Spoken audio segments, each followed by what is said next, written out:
नमस्कार दोस्तों, स्वागत है आपका हमारे YouTube चैनल जलधारी क्लासेस में। दोस्तों, उत्तराखंड डीएलएड के लिए टीचिंग एप्टीट्यूड का आज हम यहाँ पे ला रखे हैं 20वीं क्लास।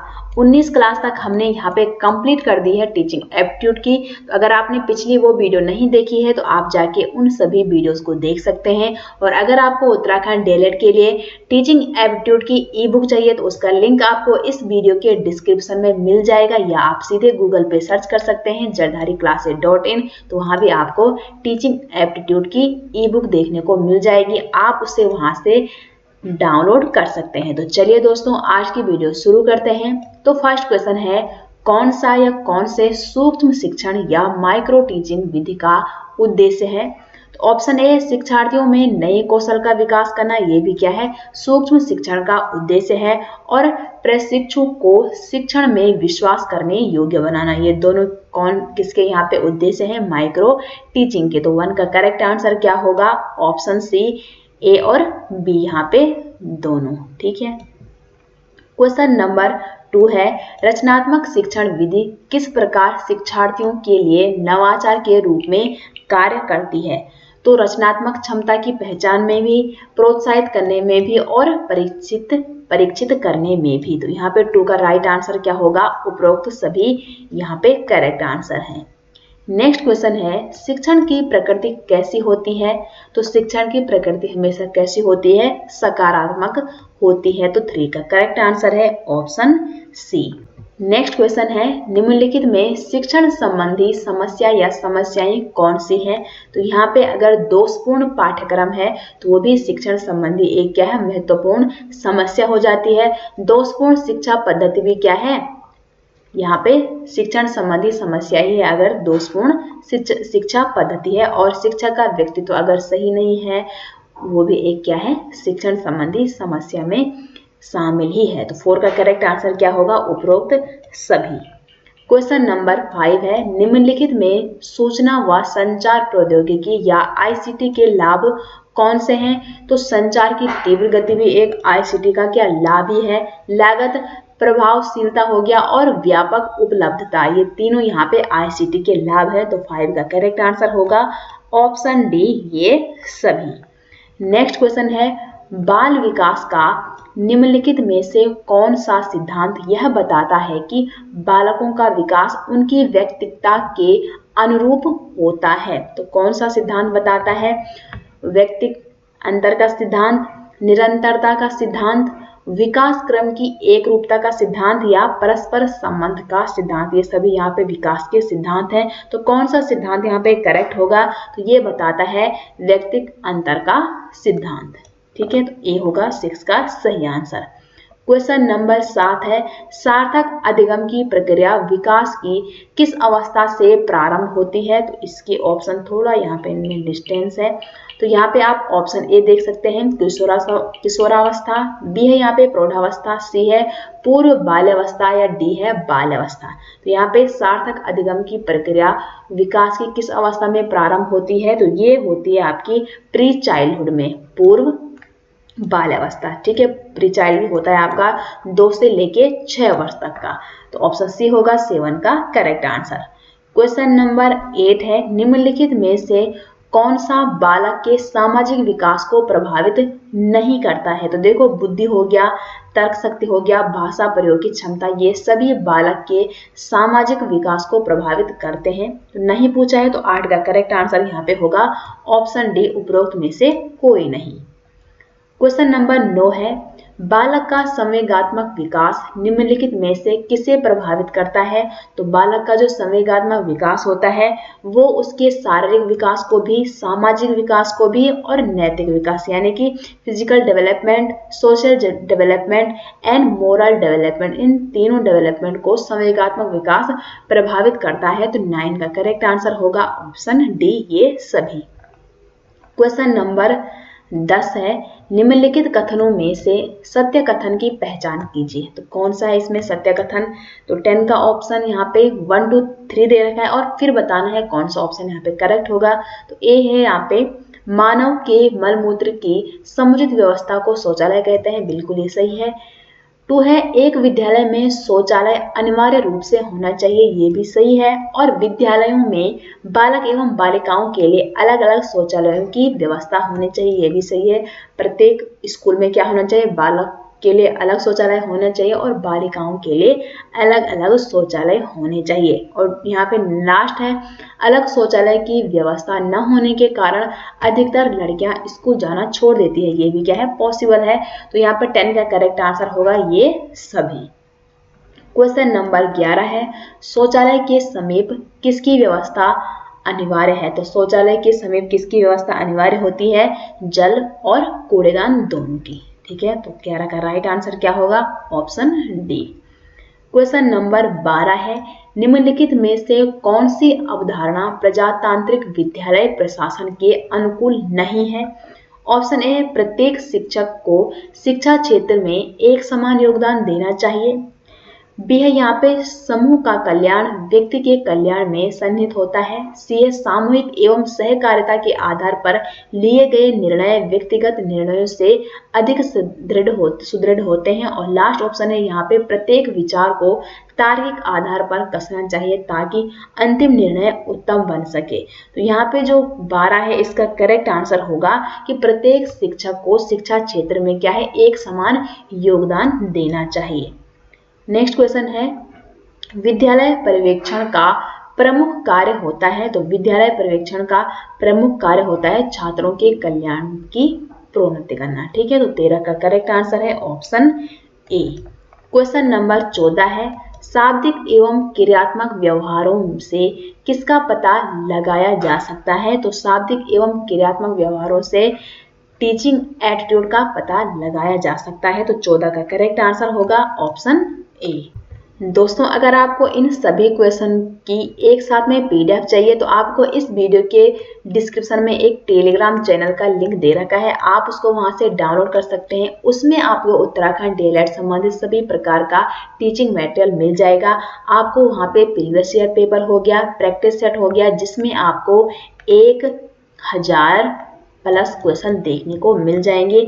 आप अपनी प्रैक्टिस वहां से कर सकते हैं। ठीक है, तो क्वेश्चन नंबर यहाँ पे 15 है, निम्नलिखित में से किस विधि द्वारा किसी व्यक्ति की सही अभिवृत्ति या एटीट्यूड का पता लगाया जा सकता है? तो यहाँ पे आप ऑप्शन देख सकते हैं। तो 15 का जो करेक्ट आंसर है वो है ऑप्शन बी। ठीक है, प्रक्षेपण विधि के द्वारा। क्वेश्चन नंबर 16 है, छात्रों में अभिरुचि या एप्टीट्यूड जागृत करने के लिए एक शिक्षक को किसकी जानकारी होनी आवश्यक होती है? छात्रों की शारीरिक स्वास्थ्य की, बी है यहाँ पे छात्र की मानसिक स्वास्थ्य की, सी है छात्र की मनोदशा की, और डी है यहाँ पे उपरोक्त सभी। देखो एज अ टीचर आपको छात्र का फिजिकल डेवलपमेंट कैसा है, मेंटली डेवलपमेंट कैसा है, सोशली इमोशनली सब कुछ आपको पता होना चाहिए, तभी जाके आप उसका सर्वांगीण विकास कर सकते हैं। तो 16 का यहाँ पे राइट आंसर क्या होगा? उपरोक्त सभी। क्वेश्चन नंबर 17 है, एक शिक्षक द्वारा छात्रों की अभिरुचि या एप्टीट्यूड को जागृत करने के लिए क्या करना चाहिए? तो इसके लिए आपको छात्रों की अभिरुचि का मापन करना चाहिए और उनके साथ मित्रवत व्यवहार रखना चाहिए। तो 17 का सही आंसर होगा ऑप्शन सी, ए और बी दोनों। क्वेश्चन नंबर 18 है, शिक्षा शब्द की उत्पत्ति किस भाषा से हुई है? तो शिक्षा शब्द की उत्पत्ति हुई है आपकी यहाँ पे लैटिन भाषा से। तो 18 का करेक्ट आंसर है ऑप्शन सी। नेक्स्ट क्वेश्चन है, व्यापक अर्थ में शिक्षा का तात्पर्य किससे है? मानव जीवन के शारीरिक पक्ष से, बी है मानव जीवन के मानसिक पक्ष से, सी है मानव जीवन के व्यवसायिक पक्ष से, या मानव जीवन के उन समस्त पक्षों से। देखो यहाँ पे समस्त पक्ष, इसका मतलब शारीरिक पक्ष, मानसिक पक्ष और व्यवसायिक पक्ष इसमें इंक्लूड हो गए हैं। तो यहाँ पे ऑप्शन डी क्या हो जाएगा?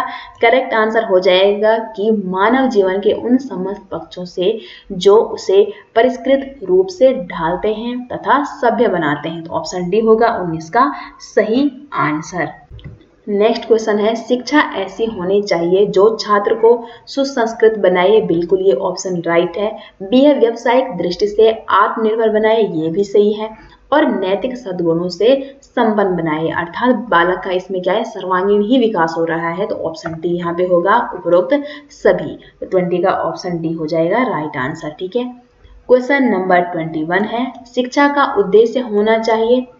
ए है विद्यार्थियों में व्यावसायिक कुशलता का विकास करना, ये भी हो सकता है। बी है विद्यार्थियों में सामाजिक जागरूकता का विकास करना, ये भी सही है।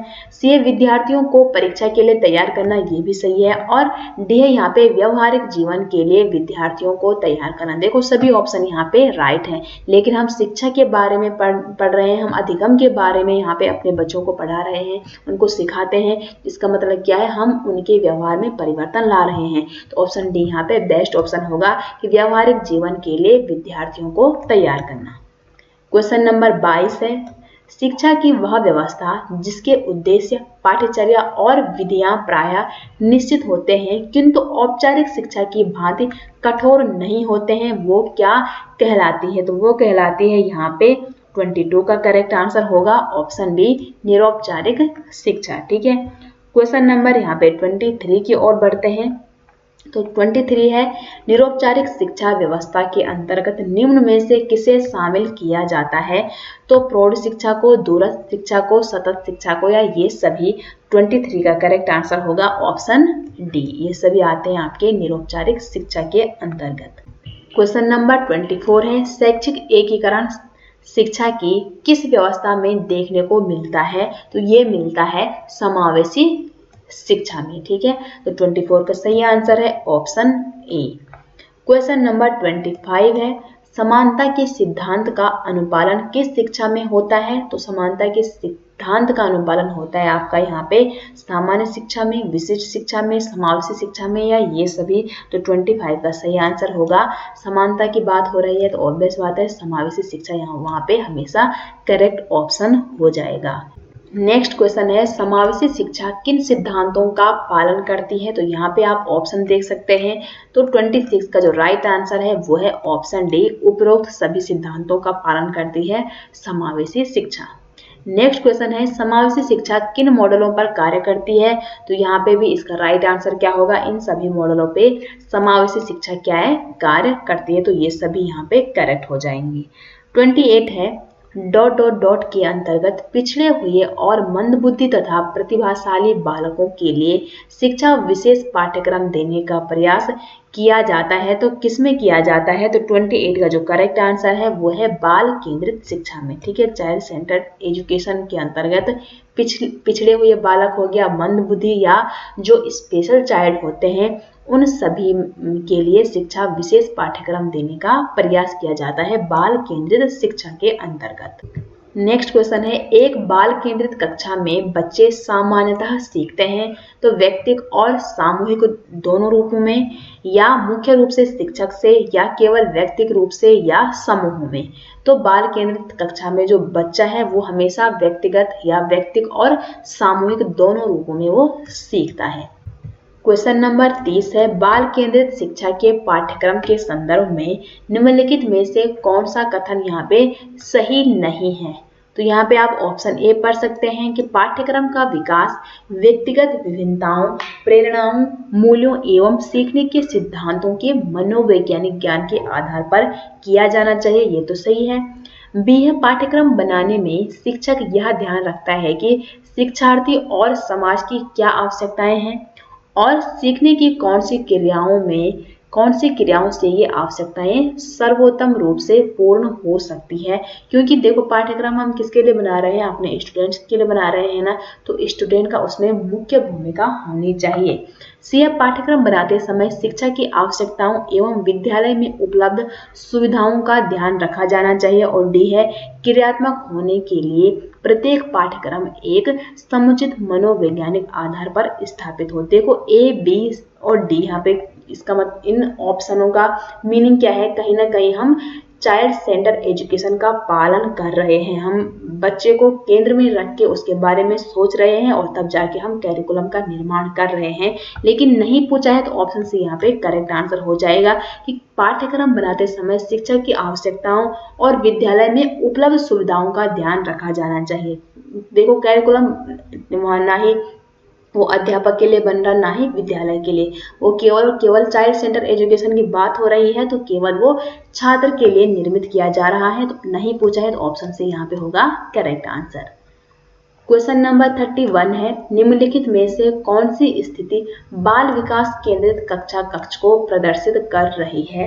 तो 31 का ऑप्शन ए है, एक कक्षा जिसमें शिक्षिका नोट लिख देती है और शिक्षार्थियों से उन्हें याद करने को कहा जाता है। देखो जहां पे ये रटने वाला सीन होगा, वो जो ऑप्शन है वो हमेशा क्या होगा, गलत हो जाएगा।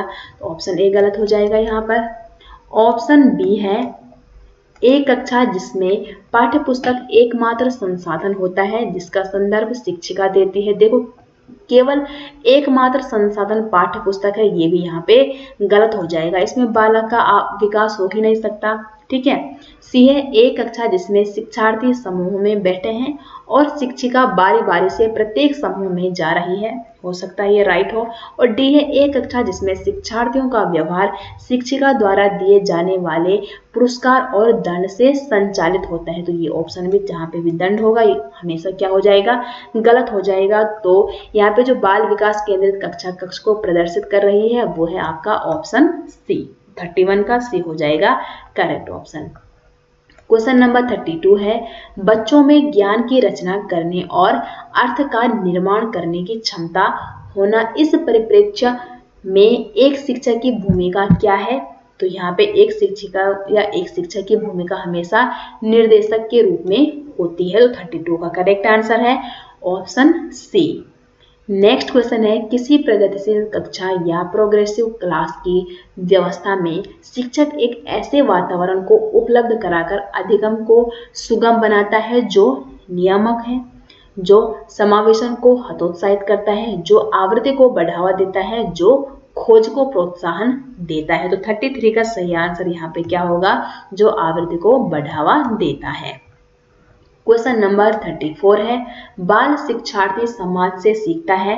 तो जो बाल शिक्षार्थी है वो समाज से क्या सीखता है, सामाजिक मूल्यों को भी सीखता है, सामाजिक समायोजन को भी सीखता है और सामाजिक नियम को भी सीखता है, तभी जाके उसका पूर्ण रूप से समाजीकरण होता है। तो 34 का करेक्ट आंसर हो जाएगा ऑप्शन डी।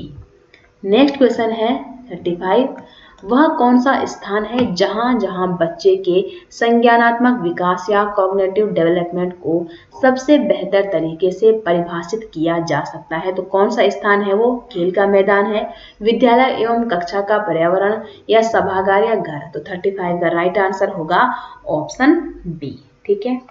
नेक्स्ट क्वेश्चन है 36, निम्नलिखित में से किस उपागम को शिक्षण विधि का सर्वोत्तम उपागम कहा जाता है? तो वो कहा जाता है प्रजातांत्रिक उपागम को। तो 36 का करेक्ट आंसर है यहाँ पर ऑप्शन बी। नेक्स्ट क्वेश्चन है, प्रजातांत्रिक संदर्भ में शिक्षा का उत्तरदायित्व होना चाहिए। उत्तरदायी स्वतंत्रता की भावना का विकास, बी है व्यक्तिगत विभिन्नताओं का विकास, सी है सरकारी पराधीनता का विकास या समान नागरिक संहिता का विकास। तो 37 का सही आंसर क्या होगा, उत्तरदायी स्वतंत्रता की भावना का विकास होना चाहिए।